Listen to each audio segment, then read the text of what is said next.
নমস্কার, সোজা সাতটা সুব্রতয়ে আপনাদের স্বাগত জানাই। দেখুন, বর্তমান পত্রিকা বহুদিন আগেই নিরপেক্ষতাকে পিছনে ফেলে দিয়ে কালীঘাট পক্ষতা অর্থাৎ পিসি পক্ষতাকে বেছে নিয়েছে। 2008 সালের 19শে জুন অবধি যে বর্তমান ভগবান ছাড়া কাউকে ভয় পেত না, সেই বর্তমান বরুণ সেনগুপ্তর মৃত্যুর পরেই যেন কেমন পিসি ছাড়া আর কাউকে ভয় পায় না, অর্থাৎ মমতা বন্দ্যোপাধ্যায় ছাড়া বর্তমান আর কাউকে ভয় পায় না। তাহলে যে বর্তমান ভগবানকে শুধু ভয় পেত, সেই বর্তমান এখন একমাত্র মমতা ব্যানার্জিকে ভয় পায়। তাহলে হয় ভগবানের জায়গায় তারা মমতা বন্দ্যোপাধ্যায়কে বসিয়েছে, আর নয় ভগবানের উপরে তাদের বিশ্বাসযোগ্যতা হারিয়ে গেছে, তাই এখন মমতা নির্ভর তারা হয়েছে। বিজ্ঞাপনের লোভে একটা সংবাদপত্র কতটা শুধু নিচেই নামতে পারে তা নয়, কতটা মিথ্যে খবর মানুষের মধ্যে পরিবেশন করতে পারে তার একটি ঝলক আপনাদের দেখাবো।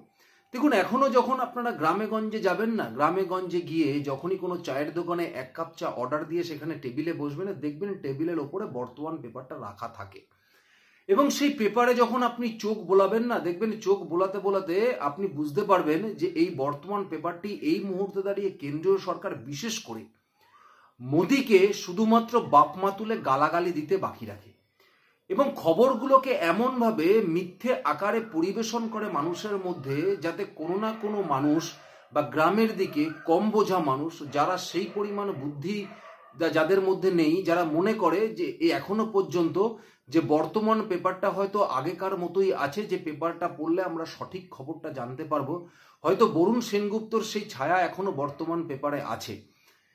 কিন্তু পড়ার পরে যারা প্রকৃতপক্ষে বিভিন্ন সোশ্যাল মিডিয়া ঘাটে বা বিভিন্নভাবে খবর নিয়ে চর্চা করে, তারা উপলব্ধি করতে পারবে যে বর্তমান পেপার শুধুমাত্র ধর্মনিরপেক্ষতার বাধা ভেঙে বেরিয়েই গেছে তা নয়, তার সঙ্গে সঙ্গে মিথ্যে খবর পরিবেশন করছে, এবং কেন্দ্রীয় সরকারের প্রত্যেকটি কাজকে, জনকল্যাণমূলক কাজ, প্রত্যেকটি কাজ, সামাজিক কাজ, সেই সামাজিক কাজগুলোকে এমনভাবে মানুষের সামনে মিথ্যে আকারে প্রচার করছে যেন কোনো কোনো সময় মনে হয় তৃণমূল কংগ্রেসের মুখপাত্র এখন বর্তমান পেপার হয়ে গেছে, তৃণমূল কংগ্রেসের মুখপাত্র হয়ে গেছে।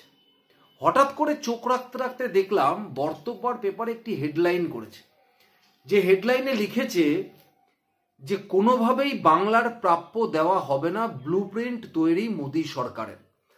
আচ্ছা, এরকম অবধি এখনো পর্যন্ত মোদী সরকারের পক্ষ থেকে কোনো রকম ব্লুপ্রিন্ট করা হয়নি যে বাংলাকে কোনো প্রাপ্যই আর দেওয়া হবে না। কিছুদিন আগেই যখন বাজেট হলো, সেই সময় বাজেটের আগেও এই বাংলাকে তার যে পরিমাণ ট্যাক্স কেটেছে, সেই ট্যাক্সের টাকায় 13,017 কোটি টাকা এই বাংলাকে দিয়েছে কেন্দ্রীয় সরকার। তারপরে দাঁড়িয়েও কি অদ্ভুতভাবে দেখুন, সেখানে এই বর্তমান পেপারে হেডলাইন করছে যে কোনোভাবেই বাংলার প্রাপ্য দেওয়া হবে না, ব্লুপ্রিন্ট তৈরি মোদী সরকারের। তো এটা পড়ার পরে আমি মোটামুটি একটা আইডিয়া করে নিতে পারলাম যে কি বলতে চাইছে, কিন্তু তারপরে যখন খবরের মধ্যে ঢুকলাম তখন দেখলাম যে এরা কোন জায়গায় তুলে নিয়ে যেতে পারে খবরটাকে, যে কিভাবে মানুষের কাছে খবরটাকে বিভ্রান্তিকর পরিস্থিতির মধ্যে ফেলতে পারে মানুষকে এই খবরের মধ্যে, তা আমি দেখলাম, আপনাদেরকে একটু দেখাই। দেখুন, এখানে লিখেছে যে 100 দিনের কাজ, আবাস, গ্রাম সড়ক যোজনা হোক, জলজীবন মিশন, এমন বিভিন্ন প্রকল্পে মোদী সরকারের থেকে বাংলার প্রাপ্য 1,70,000 কোটি টাকা। রাজ্যের তরফে যতই দাবি জানানো হোক, মিলবে না সেই অর্থ, কোনো না কোনো অজুহাতে আগামী দিনেও তা আটকে রাখা হবে। কি অদ্ভুতভাবে দেখুন, 1,70,000 কোটি টাকা রাজ্যের নাকি পাওনা আছে। দেখুন, এই কথাটা একমাত্র মমতা বন্দ্যোপাধ্যায় এবং তৃণমূল কংগ্রেস বলে। এখনো অবধি মমতা বন্দ্যোপাধ্যায় এক এক মঞ্চে এক এক রকম এই অ্যামাউন্ট বলে, তার ভাইপো কখনো বলে 1,10,000 কোটি, কখনো মমতা বন্দ্যোপাধ্যায় বলে 1,40,000 কোটি। সুতরাং এই বর্তমান পেপারে তুলে ধরলো 1,70,000 কোটি টাকা। তারপরে বলছে দেখুন, রাজ্যের তরফে যতই দাবি জানানো হোক, মিলবে না সেই অর্থ, কোনো না কোনো অজুহাতে আগামী দিনেও তা আটকে রাখা হবে। আচ্ছা, কোনো না কোনো অজুহাতের কথাটা কোথা থেকে আসছে? যেখানে দাঁড়িয়ে কেন্দ্রীয় অর্থমন্ত্রী পার্লামেন্টে দাঁড়িয়ে নিজে বলেছে যে পরিমাণে এই কেন্দ্রীয় অর্থের তছরূপ হয়েছে, যে পরিমাণে এই আবাস যোজনার বাড়িতে কারচুপি হয়েছে, যে পরিমাণে প্রত্যেকটা ক্ষেত্রে কেন্দ্রীয় সরকারের প্রকল্পগুলোকে নাম পরিবর্তন করে চালানো হয়েছে, সুতরাং সেখানে দাঁড়িয়ে যদি যারা চুরি করেছে তাদের বিরুদ্ধে যদি আপনারা উপযুক্ত ব্যবস্থা গ্রহণ না করতে পারেন, তাহলে আমি কি করে বাঁচবো যে কোন জেলায় বেশি চুরি হয়েছে, কোন জেলায় কম চুরি হয়েছে, কে চুরি করেছে? এটার দায়িত্ব তো রাজ্য সরকারের। তাই যতদিন না পর্যন্ত আপনারা সঠিক তদন্তটা করতে পারছেন, যতদিন না পর্যন্ত যে টাকাগুলো চুরি হয়ে গেছে সেই টাকাগুলো ফিরিয়ে আনতে পারছেন, ততদিন আপনাদের টাকা দেব কেন? আপনারা বলছেন যেগুলো চুরি হয়নি সেই টাকাগুলো দিতে, তাহলে চুরির টাকাগুলো কি হল? সবই তো মানুষের ট্যাক্সের টাকা। এখানে দাঁড়িয়ে কেন্দ্রীয় অর্থমন্ত্রী নিজে পার্লামেন্টে দাঁড়িয়ে বলেছেন, তারপরে দাঁড়িয়েও কিরকম ভাবে বিভ্রান্তি তৈরি করছে একবার ভাবুন। তারপরে দেখুন কি বলছে পশ্চিমবঙ্গে তৃণমূল সরকারের বিরুদ্ধে এমনই গোপন এজেন্ডার ব্লুপ্রিন্ট তৈরি করেছে বিজেপি এবং মোদী সরকার। যেন বর্তমান পেপারকে এসে বলে গেছে যে তৃণমূল সরকারের বিরুদ্ধে বিজেপি সরকার, মোদী সরকার নাকি এরকম একটা গোপন এজেন্ডা ব্লুপ্রিন্ট তৈরি করেছে যে এদেরকে টাকা দেওয়া হবে না, সামনে নির্বাচন, সে তার দিকে ভিত্তি করে। আচ্ছা বলুন, এটা কখনো মোদী সরকারের পক্ষ থেকে কি কিছু বলা হয়েছে? তাহলে এদের কাছে এরা কিভাবে তথ্যের বিকৃতি করছে একবার ভাবুন। একই সঙ্গে তৈরি হচ্ছে প্রচারের কৌশল, সেক্ষেত্রে দিল্লি মডেল অনুসরণের ভাবনা চিন্তা করছে গেরুয়া শিবির। মোদী গরিব দরদি হলেও রাজ্যই তার বাসিন্দাদের বঞ্চিত করছে, বাংলায় এমন প্রচার চালাবে পদ্ম পার্টি। ভাবুন লিখছে কি, সেক্ষেত্রে দিল্লি মডেল অনুসরণ করবে। কেন, দিল্লিতে কি কেন্দ্রীয় সরকার তার টাকা বন্ধ করে দিয়েছিল? দিল্লিতে চুরি হয়েছিল, সেই টাকা কেন্দ্রীয় সরকার বন্ধ করে দিয়েছিল, এরকম কোনো নিদর্শন আছে? তাহলে আপনারা কেন এটা লিখছেন? দিল্লিতে আবাস যোজনার বাড়ির টাকা আটকে রেখেছিল, দিল্লিতে 100 দিনের কাজের টাকা আটকে রেখে দিয়েছিল। একমাত্র পশ্চিমবঙ্গ সরকার ছাড়া কোনো রাজ্যের সরকার এই দাবি করেইনি। তারপরে দাঁড়িয়েও কিরকম বিভ্রান্তিমূলক কথাবার্তা, বিভ্রান্তিমূলক খবর সাধারণ মানুষের কাছে ছড়াচ্ছে একবার ভাবুন। বলছে গেরুয়া শিবিরে নাকি প্রচার করবে যে নরেন্দ্র মোদী গরিব দরদি হলেও রাজ্যের বাসিন্দাদের টাকা নাকি আটকে রেখেছে এই বাংলায়। তা মমতা বন্দ্যোপাধ্যায়ের কারণেই তো রাজ্যের টাকাটা আটকেছে। যখন কেন্দ্রীয় পর্যবেক্ষক দল, রাজ্যের পর্যবেক্ষক দুপক্ষ সমানভাবে তদন্ত করে, সেখানে তো চুরি হয়েছে, দুর্নীতি হয়েছে, প্রমাণ বেরিয়েছে। 100 দিনের কাজের টাকায় চুরি হয়েছে, জব কার্ডে চুরি হয়েছে, আবাস যোজনার বাড়িতে চুরি হয়েছে। এগুলো তো প্রত্যেকে দেখেছে, প্রত্যেকে জানে। তারপরে দাঁড়িয়েও কিভাবে খবরগুলোকে বিভ্রান্তিমূলকভাবে মানুষের কাছে প্রচার করছে আপনারা একবার ভাবুন।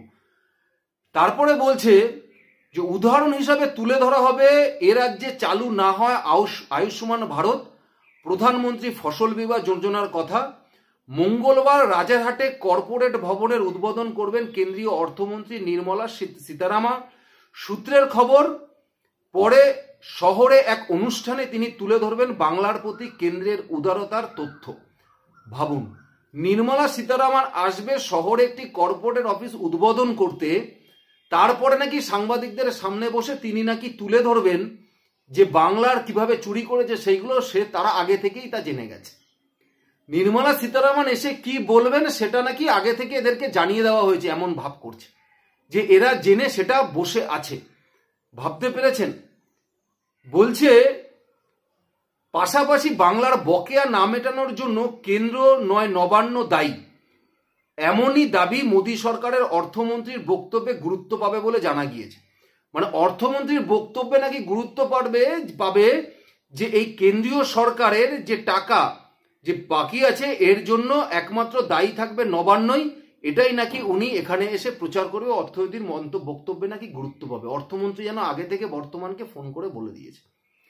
তুলে ধরবেন মোদী সরকার রাজ্যকে কি কি দিয়েছেন সেই তথ্য। অক্টোবর নভেম্বর মাসে বিহার বিধানসভা নির্বাচন হওয়ার কথা, এরপর বাংলায় এই প্রচার তুলে নিয়ে যাওয়ার কৌশল নিচ্ছে বিজেপি। পাশাপাশি সরকারি প্রকল্প উদ্বোধনের সংখ্যা বাড়ানো হবে বলে সূত্রের খবর। সরকারি প্রকল্প উদ্বোধনের নাকি সংখ্যা বাড়ানো হবে পশ্চিমবঙ্গে। কিরকম অদ্ভুত কথা ভাবুন, সরকারি প্রকল্পের উদ্বোধনের সংখ্যা নাকি বাড়ানো হবে। তা কেন্দ্রীয় সরকার এখানে যদি কোনো সরকারি প্রকল্প করতে যায়, সেক্ষেত্রে কেন্দ্রীয় সরকারের কাছে কি থাকবে? রেল থাকবে, সড়ক থাকবে। আর বাকি যত এত রাজ্য সরকারের থ্রুতেই কি করতে হবে। সেখানে দাঁড়িয়ে কিভাবে মিথ্যাচার একবার খালি ভাবুন। রাজ্যের দাবি না মেটালে তৃণমূলও যে চুপ করে বসে থাকবে না তা বলাই বাহুল্য, দাবি আদায় করে ছাড়া হবে। তৃণমূল নাকি রাজ্যের দাবি আদায় করেই ছাড়বে কেন্দ্রীয়র কাছ থেকে। তাহলে বুঝতে পেরেছেন এটা বর্তমান পেপার নাকি তৃণমূলের মুখপাত্র হয়েছে, এবার আপনারাই বিচার করুন। সুতরাং তৃণমূলের মুখপাত্র শুধু জাগো বাংলা নয়, তৃণমূলের মুখপাত্র যে বর্তমানে এই বর্তমান পেপার তা আর কোনো অংশে বর্তমান পেপার বাকি রাখিনি, এটা প্রমাণ করতে বর্তমান পেপার প্রমাণ করতে। সুতরাং যারা মানুষরা, যে সমস্ত মানুষরাই আমার এই প্রতিবেদন শুনছেন, দয়া করে আপনারা এই বর্তমান পত্রিকা থেকে দূরে থাকুন। এরা মানুষকে বিভ্রান্তিকর পরিস্থিতিতে ফেলে দিচ্ছে। মিথ্যে খবর, আপনারা পয়সা দিয়ে পেপার কিনছেন খবর শোনার জন্য, সেখানে এরা খবর ছেড়ে দিন মিথ্যে খবর প্রচার করছে। যে জিনিস মোদী সরকার প্রচার করেনি, যে জিনিস মোদী সরকার বলেনি, সেটাও আপনাদের খাইয়ে দেওয়ার চেষ্টা করা হচ্ছে। তাহলে কিভাবে শুধুমাত্র মমতা বন্দ্যোপাধ্যায় বা নবান্নের বিজ্ঞাপন পাওয়ার লোভে এরা মমতা বন্দ্যোপাধ্যায়ের মুখপাত্র বা তৃণমূল কংগ্রেসের মুখপাত্র হয়ে কাজ করে যাচ্ছে, এটা আপনাদের সামনে আমি জলজ্যান্ত একটা প্রমাণ আপনাদের সামনে দেখিয়ে দিলাম। এখন আপনারাই সিদ্ধান্ত নেবেন আপনারা কি বলবেন। আপনারা যদি কেউ বর্তমান পেপার পড়ে থাকেন বা আপনারা যদি কেউ বর্তমান পেপার নিয়মিত পড়েন, আপনাদের কি অভিজ্ঞতা আমাকে অবশ্যই কমেন্টস বক্সে লিখে জানাবেন। ধন্যবাদ, নমস্কার।